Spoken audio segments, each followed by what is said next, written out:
industry. What did you do with meat that was past its best before date? He gears up to give us a demo. Something like this, they would take, they dip it in blood, just dabble it a little bit. Yeah, so just dabble it like that. And then as you can see, it looks a lot redder. That's what you would do? You would take the brown meat and turn it red? Yeah, so we would turn it red. And then if like, again, we do it as many times as possible, we just keep flipping it.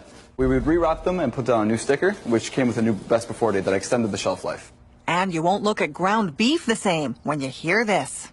If it's really bad, if it's like this, we would dabble in a little bit of blood, throw it into the meat mincer with some redder meats, and then all together it would make it look red. And then we put it back up on the shelf. And people would buy this? Yeah, all the time.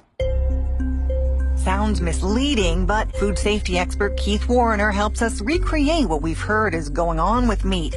We mix meat that's 4 days past its best before date with new.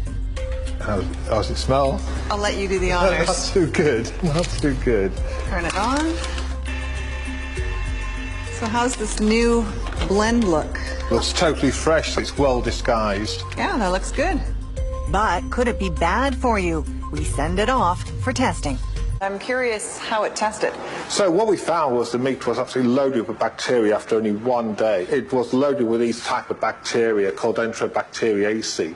And what they do is that these can break down the meat proteins to make something called biogenic amines, which are toxic chemicals which can cause asthma, mood changes, all sorts. People who bought that meat wouldn't know that it was spoiled because it'd been mixed up with the good-looking meat. Exactly, it was deception at its worst, isn't it? Totally unethical. And in this case, it goes beyond ethics, doesn't it? It goes to safety and things like that.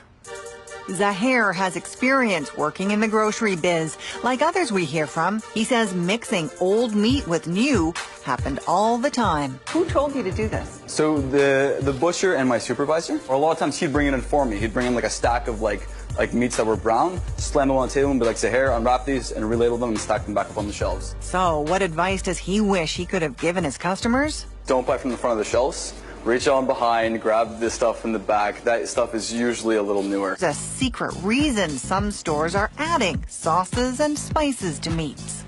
We've got some marinated drumsticks here. Why is stuff marinated? Things get marinated if it's going off or it is off.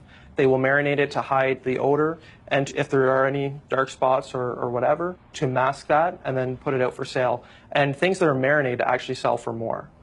You charge more for stuff that has gone past its best before date? Yes, it was referred to as value added.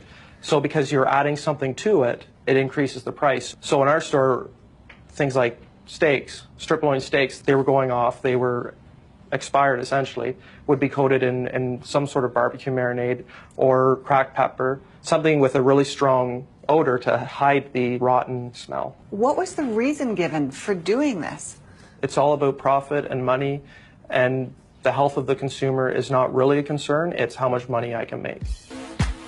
With almost 10 years experience in the biz, this insider's got a tip for the next time you're out shopping for meat. I would not buy pre-marinated meat or pre-spiced meat in grocery stores because you don't know what has happened to it. It could also be expired product. Misleading people about best before dates is illegal. There are industry standards for best before dates. Stores are supposed to self-police, so there's no way of knowing how widespread these practices are.